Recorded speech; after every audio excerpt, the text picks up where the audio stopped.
E nós vamos ver então ele falando aí, antes que se quebre a cadeia de prata, se despedace o copo de ouro, se despedace o canto junto à fonte, se despedace a roda junto ao poço.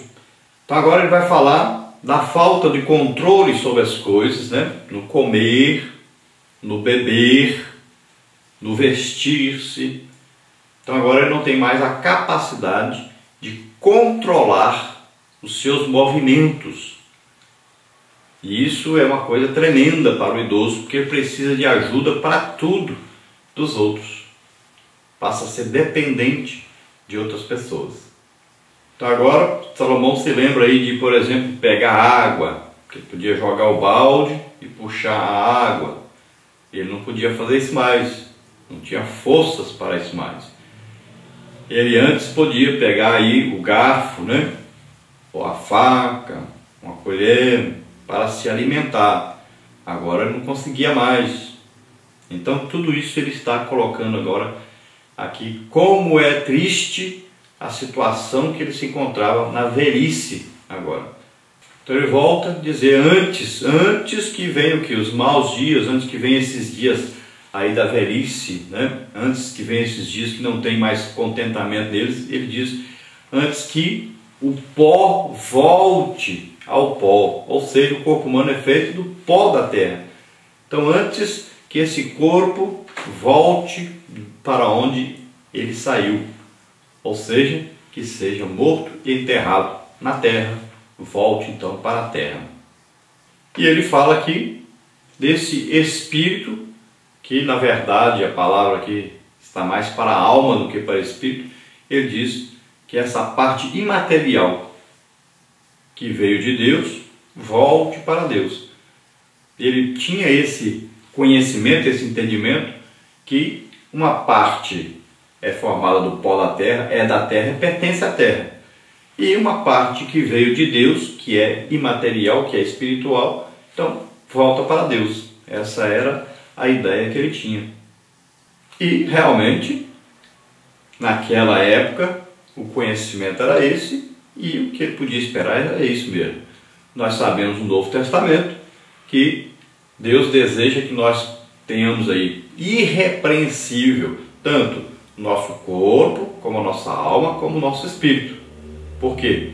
O corpo vai ser transformado em um corpo espiritual. Então o ser humano ele tem que trabalhar nas três áreas, ele é uma tricotomia, é corpo, alma e espírito. E ele tem que conservar corpo, alma e espírito santo e irrepreensível, controlado para estar para sempre com o Senhor. Porque o corpo vai ser transformado em um corpo celeste, um corpo espiritual.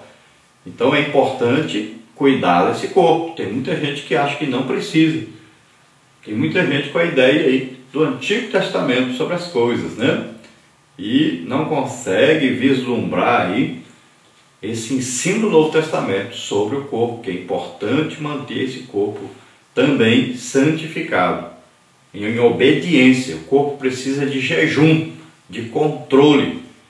O corpo precisa ser aí controlado pela alma cheia da palavra de Deus e pelo Espírito ligado ao Espírito Santo, transbordando, né? Cheio do Espírito Santo. Então o crente precisa controlar o seu corpo. O jejum é importante para todos. A leitura da Bíblia é importante para todos. A oração é importante para todos. Então tem que manter aí corpo, alma e espírito irrepreensíveis para a vinda do Senhor. Aí então estará certo aqui, né? Corpo foi para a terra, morreu, mas vai ser transformado. A alma que pecar, esta morrerá. Mas nós temos o nosso Salvador, Jesus Cristo, que morreu em nosso lugar, levou o nosso pecado sobre ele. Então a alma é salva. E o Espírito, que veio de Deus, o Espírito que foi dado ao homem, e esse Espírito ficou desligado de Deus porque estava em pecado. Se aproximou de Satanás, não de Deus. Então esse era condenado ao lago de fogo e enxofre. Mas a pessoa que aceitou Jesus como Senhor e Salvador, o seu espírito foi ligado ao Espírito Santo, está vivo para Deus, está ativo, né? Está na presença de Deus, em comunhão com Deus. Então, corpo, alma e espírito aí vão chegar a Deus, do crente. Mas aquele que não aceitou Jesus como Senhor e Salvador será lançado no lago de fogo e enxofre, viverá eternamente sem Deus, sem paz, sem salvação. Então você é que escolhe enquanto está aqui. Vamos então à nossa lição aí. A nossa lição tem as seguintes partes. Na primeira parte nós temos aí uma verdade que não pode ser esquecida. Tópico 1, somos criatura. Tópico 2, há um Criador. Na parte 2 nós temos aí os dois grandes momentos da vida. Tópico 1, a juventude. Tópico 2, a velhice. Na parte 3 nós temos aí as diferentes dimensões da existência humana. No tópico 1, corporal. No tópico 2, espiritual. Temos também a parte 4, prestando conta de tudo. Tópico 1, guardando o mandamento. Tópico 2, aguardando o julgamento. Então a introdução aí diz: Salomão chega ao final de suas reflexões acerca da vida debaixo do sol. O pregador conclui o seu ensino no capítulo 12 de Eclesiastes, contrastando vividamente os distintos momentos da vida humana: juventude e velhice, alegria e tristeza, vida e morte, presente e futuro, temporal e eterno. O estilo adotado por Salomão deixa-nos a sensação de que ele processa a sua reflexão de trás para frente. O autor fala da juventude a partir de uma análise realista da velhice. Fala da vida com os olhos fitos na morte. Fala do temporal com os olhos voltados ao eterno. Fala da criatura a partir do Criador. E fala do prazer da vida sem perder de vista o julgamento final. Nessa última lição, veremos como o ensinamento do pregador nos ajuda a construir uma fé sadia e fundamentada no temor do Altíssimo. Então o pregador diz: vaidade da vaidade, tudo é vaidade. Essa é a conclusão que ele chegou depois de analisar toda a vida, tudo que ele passou, tudo que teve, tudo que ele viveu. E ele diz que tudo isso é vaidade. O que importa realmente é temer a Deus e guardar os seus mandamentos. Essa é a conclusão que ele chegou e a conclusão que todo ser humano deve chegar. O que importa realmente é temer a Deus e guardar os seus mandamentos. É ter comunhão com Deus. É estar sempre vivendo aqui pensando na sua vida futura, onde nós estaremos para sempre com o Senhor. Então na parte 1 aí nós temos uma verdade que não pode ser esquecida. Tópico 1, somos criatura. Tópico 2, há um Criador. Tópico 1, somos criatura. O último capítulo de Eclesiastes inicia-se com a exortação a que nos lembremos do nosso Criador. Uma das doutrinas mais definidas da Bíblia é a da criação. Pela fé cremos no Deus Criador do Universo, Hebreus 11:3. Mas aqui não temos o interesse apologético de provar a existência de Deus, pois Salomão parte do princípio de que Deus é e que os seus leitores têm isso muito bem resolvido. Com a expressão lembra-te do teu Criador, o sábio ensina os homens que eles não passam de criaturas. O termo hebraico para lembrar, sacar, reforça essa ideia. Ele significa recordar, trazer à mente, fazer um memorial. É como se o pregador dissesse: coloque isso em sua mente e, se possível, faça um memorial. Não esqueça que você é criatura e que há um Criador.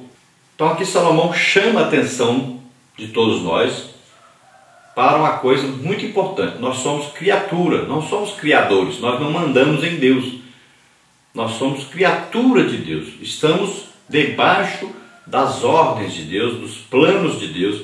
Então nós estamos aqui para obedecer, para nos colocar à disposição de Deus, para nos humilharmos diante de Deus, sabendo que Ele está no controle de todas as coisas. Então devemos nos lembrar sempre de Deus, e esse lembrar é contínuo. Não é, me lembrei que existia Deus agora. Não. Todo o tempo a nossa consciência, a nossa mente deve estar se lembrando da existência de Deus. Nós somos templo do Espírito Santo, o Espírito Santo mora em nós, devemos nos lembrar disso. Deus mora dentro de nós. Então todo o tempo você tem que estar se lembrando de Deus, não é possível.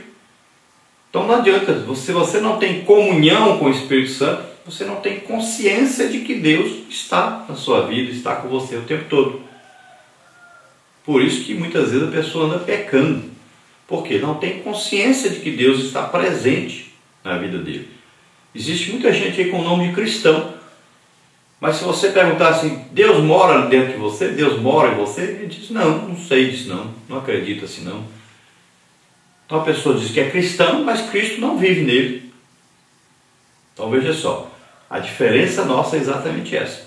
Deus mora em nós. Todo lugar que você está, Deus está. Tópico 2 é um Criador. Se em Eclesiastes 12:1 o pregador revela Deus como Criador, no versículo 13, o livro mostra o Pai Celeste como o supremo juiz. Foi Deus quem criou e modelou a criatura a quem ele chamou de homem. Este fato nos obriga a enxergar o ser humano como criatura e Deus como Criador.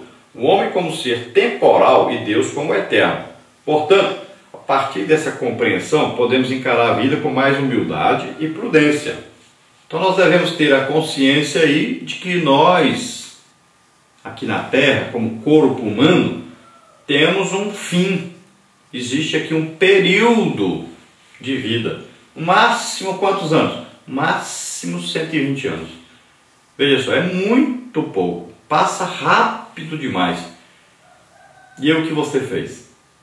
Você se preparou para a vida depois? Porque a vida nossa realmente é uma vida eterna. Nós vamos viver eternamente. Você escolhe onde quer viver eternamente enquanto estiver aqui na Terra. Você quer viver eternamente com Deus? Então, aqui na Terra, você vai construir seu futuro sendo obediente a Deus, aceitando a Jesus como Senhor e Salvador, servindo a Deus, combatendo o pecado. Agora, você quer viver eternamente sem Deus, sofrendo no lago de fogo e enxofre? Então, continue vivendo do jeito que você está vivendo. Continue vivendo em pecado. Você já está com a passagem comprada. Está garantida a sua viagem para esse futuro que você escolheu. Permaneça apenas do jeito que está. Não precisa fazer nada para ir para lá. Então veja só que é importante você se preparar aqui para a sua vida eterna, depois que esse corpo passar, depois que envelhecer, depois que morrer. Porque a vida aqui na Terra tem fim, mesmo porque essa Terra será destruída. Então, invista no seu futuro. Na parte 2, os dois grandes momentos da vida. Tópico 1, a juventude, e tópico 2, a velhice. Tópico 1, a juventude. Salomão passa a falar sobre a juventude, ou seja, o estágio da vida que representa o período de maior vigor. Ele se vale de várias figuras para demonstrar a nossa finitude e quão frágeis somos. Em Eclesiastes 11:9, Salomão havia falado da juventude, destacando-a como a fase de recreação e de satisfação. Tais metáforas criam a imagem da exuberância, elemento característico da mocidade. Elas denotam que nessa fase da vida, as pessoas não se preocupam com lembranças, memoriais ou história. É como se não houvesse um referencial. Mas em o Novo Testamento, o autor sagrado mostra esse referencial. Hebreus 12:2, Jesus Cristo, e exorta-nos a viver a vida com os olhos fitos no Mestre. Então a juventude aí é a idade da força física, né? Dos desejos, do procurar viver o presente, sem se importar com o passado e sem se importar com o futuro. É hora de viver. E a pessoa pensa apenas no presente, em viver, em gastar a sua força física, a sua inteligência, o seu tempo em prazer, né? Em se agradar. Salomão, no capítulo 11, já chama a atenção do jovem. Jovem, aproveite a vida, se divirta, mas cuidado, porque um dia você vai ter que prestar contas diante de Deus pelo que você andou fazendo por aqui. Um dia você tem que estar na presença de Deus. E lembre-se disso. Então cuidado para não aproveitar excessivamente, para não fazer coisas que ofendem a Deus, porque um dia você vai ter que prestar contas a Deus.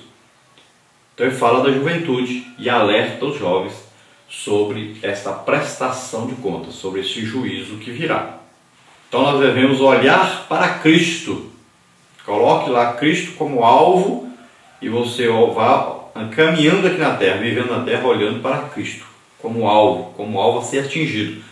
Você tem que caminhar para o lado dele. E você nunca vai ser igual a Cristo, mas você deve sempre copiá-lo, segui-lo, né, imitá-lo. Então buscar chegar mais próximo possível de Cristo, tendo ele como aí o alvo, né, como aí o prumo, como o objetivo a ser atingido.